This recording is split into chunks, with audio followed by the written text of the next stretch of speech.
The chains were cold. The floor beneath him was made of sharp black stone. The human, his name was Jace, opened his eyes slowly. His head hurt, his mouth was dry, and he didn't know where he was. All around him, a crowd of aliens shouted, roared, and pounded their fists on metal walls. Lights flashed above red and yellow, and strange music played. This wasn't Earth. This wasn't any place he knew.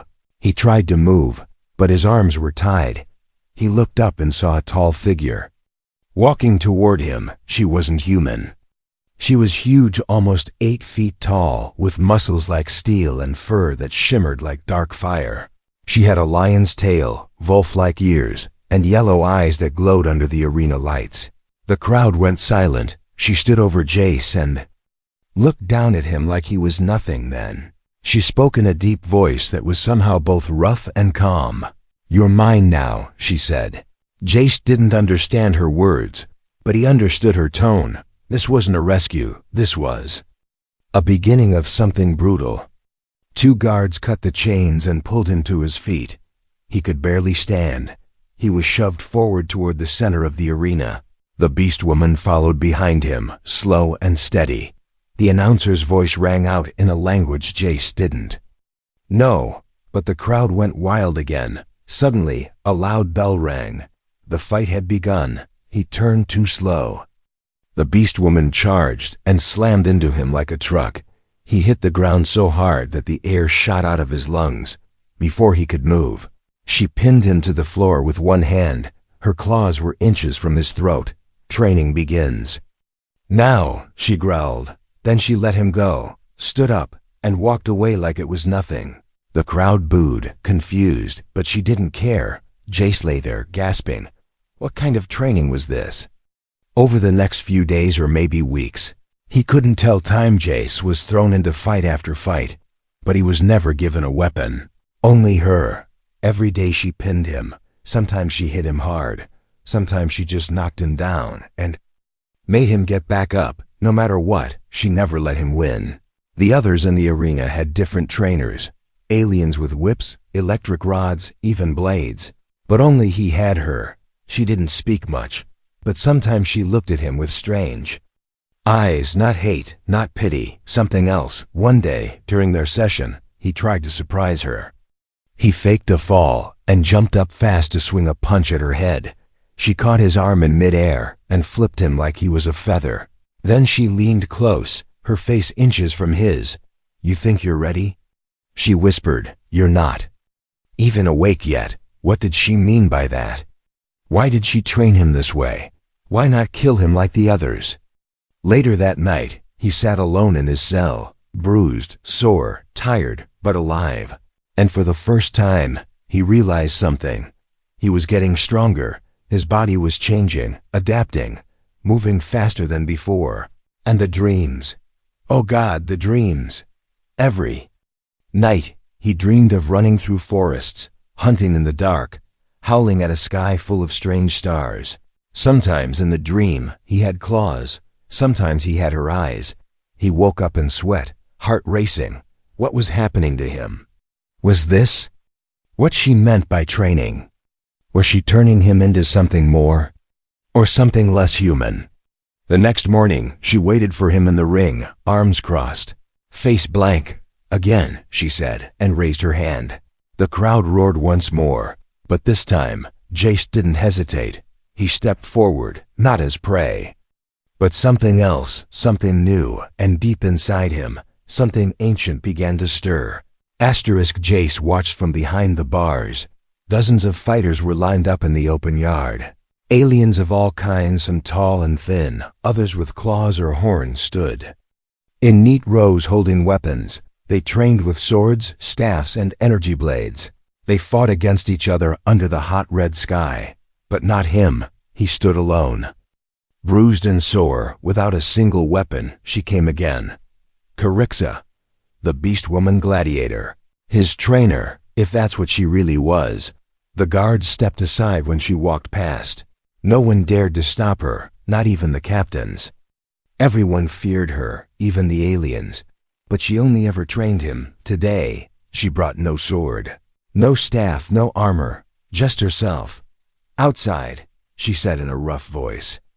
Jace followed without arguing. He had learned that much. She led him to a small circular pit. No one else was around, only the two of them. He stepped into the sand. Carixa cracked her neck, rolled her shoulders, then crouched. "Ready," Jace blinked. That was all the warning he got. She charged, slammed into him, and twisted him down to the sand, pinned again, her heavy knee on his chest. Her hand pressed near his throat. "Too slow," she growled. "Think like prey, and you stay prey." She stood up and backed away. Jace coughed and sat up, covered in sweat and dirt. "Why don't you train anyone else?" he asked. She didn't answer. He stood again, ready this time. She came at him fast, claws up. But this time, he ducked under and slipped behind her. She smiled, only for a second. She turned and grabbed his arm, flipped him over her shoulder, and slammed him flat again. "Better," she said.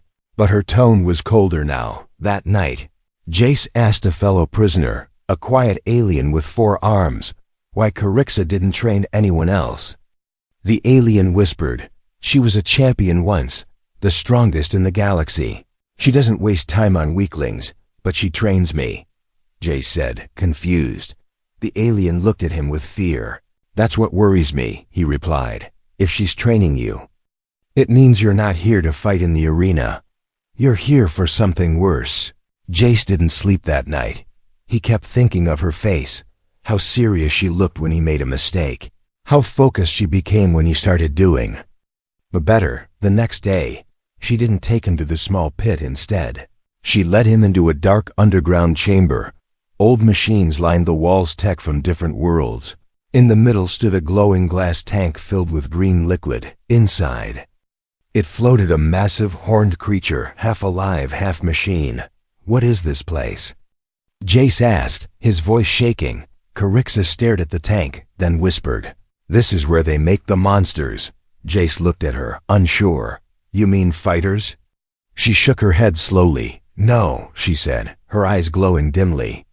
"In the green light, fighters die. Monsters survive. You are being turned into one." The words hit him like a punch. "Why me?" he asked. She stepped close, her clawed hand resting on his shoulder, not rough this time. "Because you didn't break. Because you got up every time." He felt a cold chill inside him. "So you're not training me to win fights." She nodded slowly. "I'm training you to survive." "What comes next?" Just then, the lights flickered and the floor rumbled. The glass tank cracked slightly, and the creature inside opened one eye, red and glowing. Carixa pulled Jace back. "Training is over," she growled. "Tomorrow, the real test begins." They ran back up through the tunnels. But Jace's heart was no longer racing from fear. It was racing because something deep inside him had awakened. The beast, the thing she kept calling out every time she pinned him down. He wasn't just her student anymore. He was becoming her weapon, and maybe, just maybe, her replacement. The arena was quiet, too quiet. No roaring crowds, no flashing lights, no bell to start the match. Just Jace, standing in the center of the sandpit, alone. He looked around, confused. Where was Carixa? She never missed training. Suddenly, he heard a sound behind him, a slow growl, deep and low. He turned fast, fists raised. But it wasn't her. It was a creature, tall as the ceiling, with red skin and long black claws. Its eyes were the same shade of gold as hers, but it wasn't her. It was something else, and it was angry. Jace didn't get a chance to move. The creature lunged and knocked him down, claws scraping against his chest. He cried out, rolled to the side, and tried to stand. Blood ran down his side. No more games. The creature hissed, "You survive or you die." Then it charged again. Jace raised his arms, and something strange happened. His skin began to glow faintly. Not just bruised, but pulsing with something beneath. He felt heat in his chest, his arms, his back, not pain, power.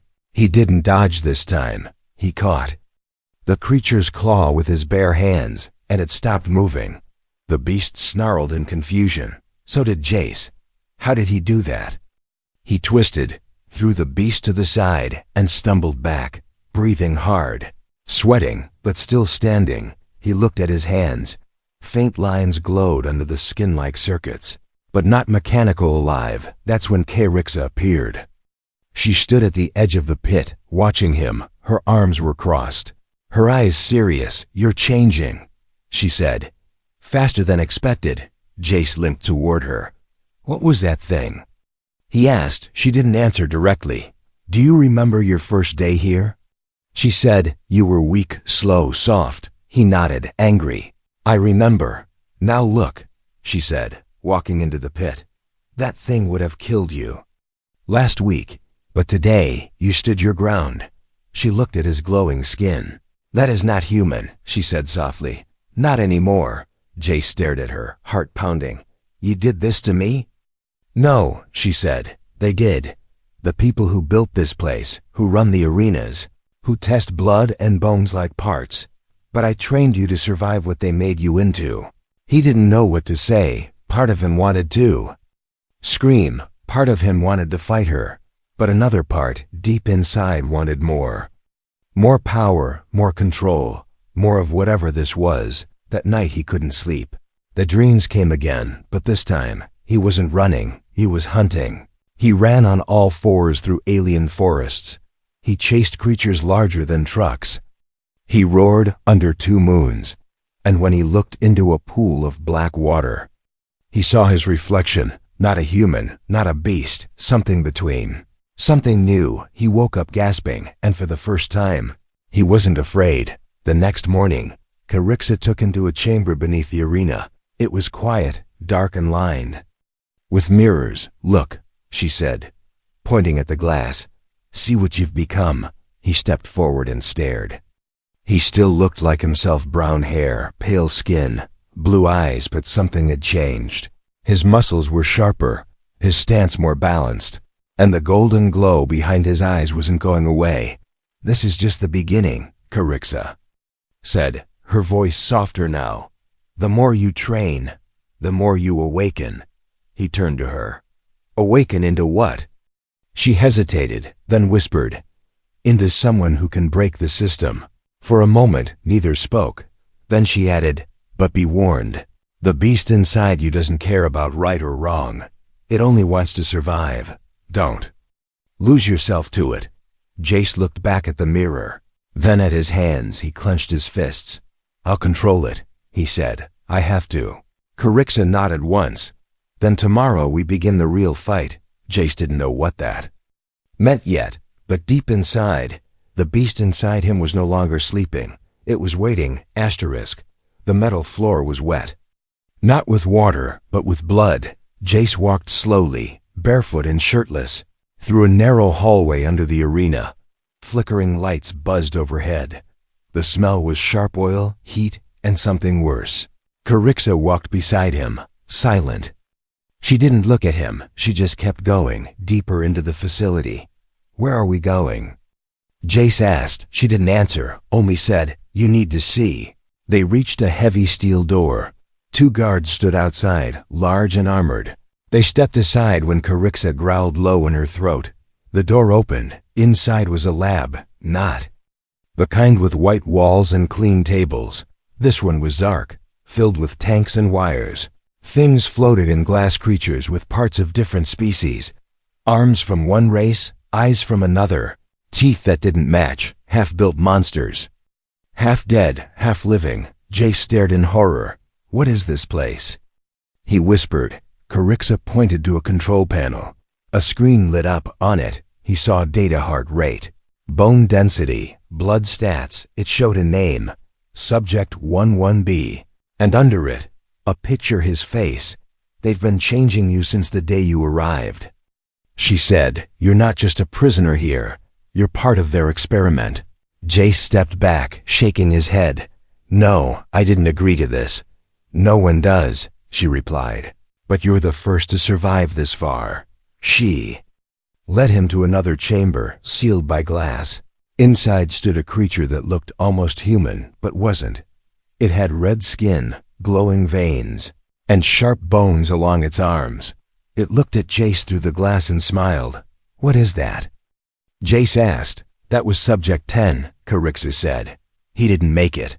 The creature lunged at the glass, roaring. Jace jumped back, heart racing, but the glass held. Carixa stepped between him and the tank.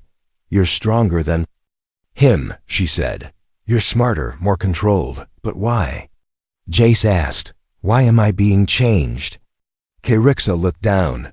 Then she said the one word that changed everything. "War." Jace blinked. "War?" "Yes," she said.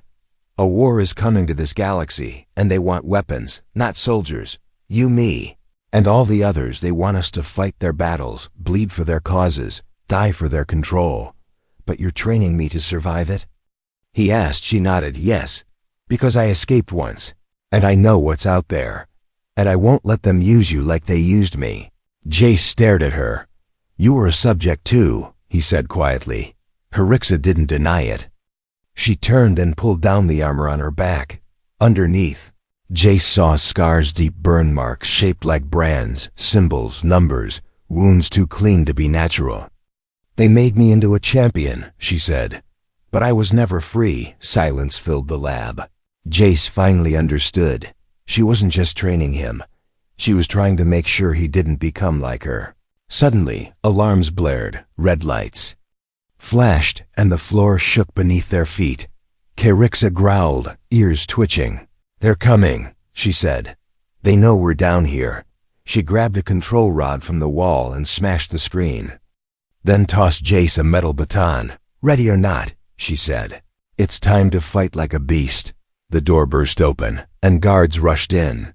Jace's heart pounded. Then the glow returned. His veins lit up like fire. His arms moved on their own. He ducked a punch, spun, and slammed the baton into a guard's helmet. One by one, the guards fell.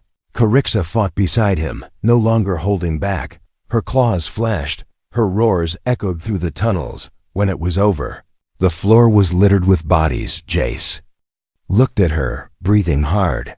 "What now?" he asked. She stared at him for a long time, then said, "Now we stop being tools and become the ones who choose." Jace nodded. He wasn't just human anymore. He wasn't just a fighter. He was a hybrid among beasts, and his war was just beginning. The alarm kept ringing.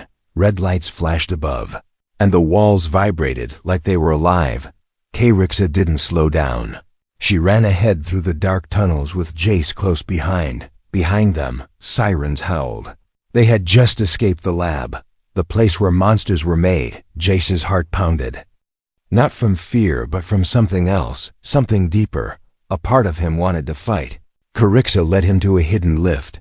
She slammed her clawed hand on a panel, and the metal doors hissed open. "Up," she growled. He stepped in, and the lift shot upward, fast. As they rose, the light changed, no longer red. Now it was white and blue, brighter, cleaner. The air smelled different. When the doors opened, Jace froze. They weren't in the arena anymore. They were on a platform at the edge of a mountain. And beyond that sky, real sky, not a dome. And cities, alien cities, stretched far below them. Ships flew past, and towers glowed with strange lights. This world wasn't just an arena, it was a capital. The arena was just the surface. Carixa looked at him. Her face was calm. "You see now," she said. "This place wasn't built for fighters. It was built to hide weapons." Jace stepped forward, hands shaking. "I thought we were escaping," he said. Carixa's golden eyes narrowed. "There is no escape," she said. "Not until the whole system falls." Suddenly, a loud voice echoed from above. "Subject 11B and 3, RX stand down." A ship hovered just above them. Heavily armed, its side opened. 4 figures dropped down, elite guards in black armor. Each one bigger than anything Jace had faced before. Carixa didn't wait. She charged, claws first, and slammed into the first guard. Jace watched for 1 second, just one, then jumped in. He moved faster than before, dodging, ducking, hitting back. His body didn't feel like his anymore. It was quicker, lighter, like something wild was guiding him. Together, they fought with fury. 1 guard fell. then another. But Carixa took a hit of blade across her shoulder. She roared in pain but didn't stop.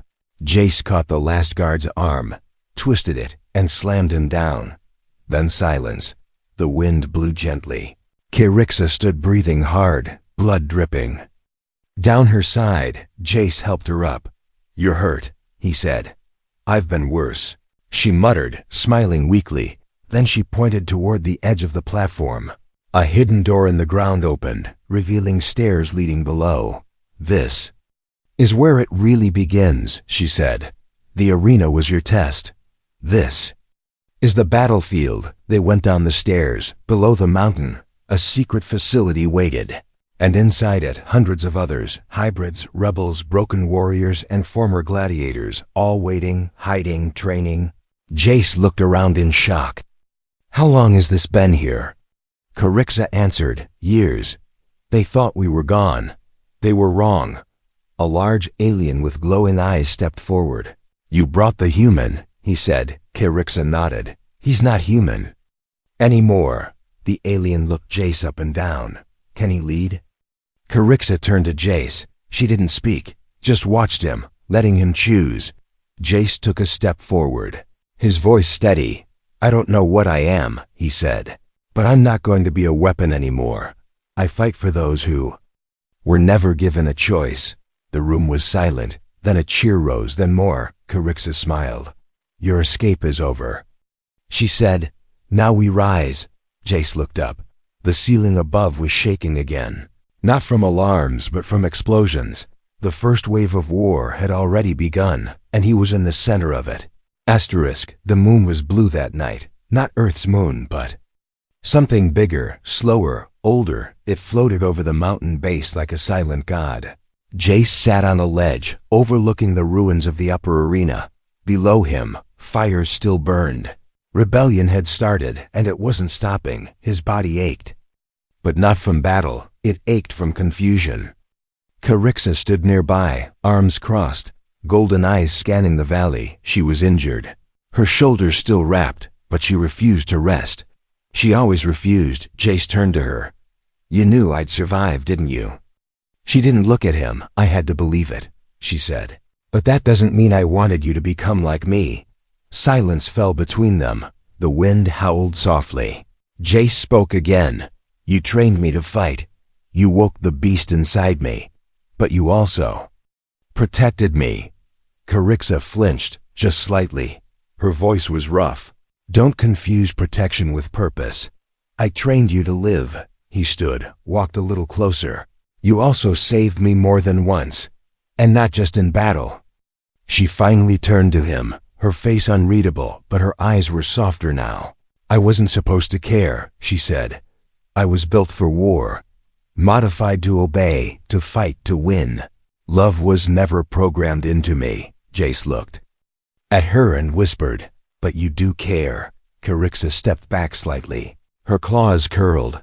"Don't say it," she said sharply. "Gladiators don't fall in love. But you're not just a gladiator anymore," he said, "and neither am I." The silence returned, heavier this time. Then a voice called out from below one of the rebel scouts.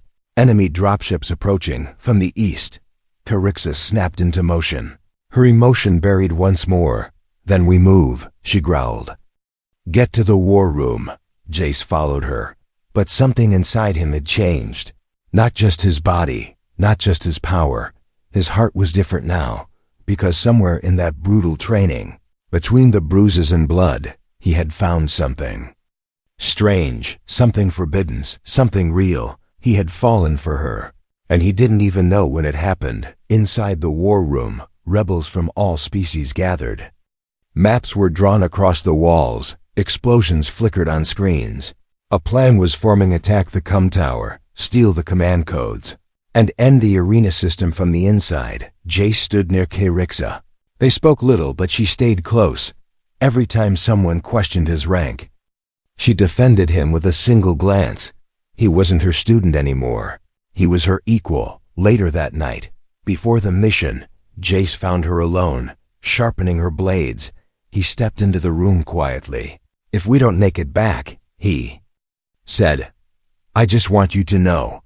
She stood up fast, her eyes burning. "Don't," she whispered. "Don't make me weaker than I already am." Jace took a deep breath. "You're not weak," he said. "You've never been. But I've seen you risk your life for me over and over. That's not weakness. That's love." She looked away, fists clenched. Then she whispered so softly it was almost a breath, "I don't know what love is." He stepped forward. "Then let me show you if we survive." She didn't answer, but she didn't walk away either. The next morning, they boarded the dropship.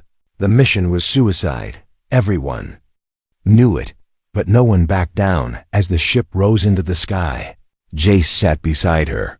She didn't speak, but her clawed hand rested lightly over his. Just for a second, just long enough. He closed his eyes not to sleep, but to remember the warmth of her touch, in case it was the last time, because love was never part of the plan. But it had grown like fire between them, and fire doesn't ask permission. The sky was on fire. Burning streaks of light crossed the horizon as ships fell from the clouds. The battle had begun, not in the shadows anymore, but in the open, in front of every screen. Every city, every alien watching. The rebels were no longer hiding, and Jace was no longer running. He stood at the edge of the control platform, his body covered in bruises, dust, and ash. His veins still glowed faintly. His eyes had changed wiser, sharper, no longer fully human. Beside him stood Carixa. Her fur burned in places, armor broken, one eye swollen shut but still standing. Unshaken, unbreakable. Below them, the final arena was set. This one was different, larger, silent. No crowd, only cameras, streaming the match across 100 worlds. Because this wasn't a fight for survival anymore. This was a message. The high voice of the system stepped forward. A floating figure wrapped in silver light. "Subject 11B, he called. "Carixa, your rebellion ends here. You will fight one last time. Winner takes control of the arena system. Loser dies." Jace looked at Carixa. His heart pounded not from fear, but from the weight of the choice. She turned to him, expression blank. "Don't hold back," she said. "If you love me, fight me." He shook his head slowly. "I'm not your enemy." She stepped closer. "Then prove it," she whispered. "Beat me without breaking me." They entered the arena. Silence surrounded them. The gates shut behind them with a final clang. Jace and Carixa circled each other slowly. No music, no announcer, no distractions, only truth, only fire. She struck first, a powerful sweep of her leg. Jace dodged, barely, then countered, his fists glowing with inner light. She blocked, spun, kicked. He flipped, ducked, struck her shoulder. They moved like lightning, like two parts of the same storm. Claw met fist, roar met breath. But something was changing. With every hit, every movement, Jace felt something deeper. They weren't trying to win. They were testing each other, proving something not to the system, but to themselves. He landed a strike that brought her to one knee. Her blood hit the sand. Jace stepped back, breathing hard. "I don't want the throne," he said. "I want freedom." She looked up at him, eyes wide. And for the first time, she smiled just a little. She rose, slow and proud, then walked over to the control node at the center of the arena, and slammed her fist down. The system core sparked and exploded. Sirens screamed, cameras died, lights shut down across the city. All across the galaxy, screens went black. The arena system had fallen. She turned to Jace and dropped to one knee. "You win," she said, but not the way they expected. He stepped forward and helped her up. "No," he said. "We win." The rebels flooded into the arena. Cheering, hybrids, fighters, former slaves, now all free. The high voice had vanished. The system collapsed from within. Jace stood at the center, but he didn't raise a weapon. He raised her hand. Carixa looked around, her golden eyes soft. For the first time, she said, "No more training, no more blood. Only choice." Later that night, after the fires were out and the stars returned to the sky, Jace sat beside her in the ruins of the arena. They didn't speak. They didn't need to. She rested her head on his shoulder, her breath warm, her claws gentle.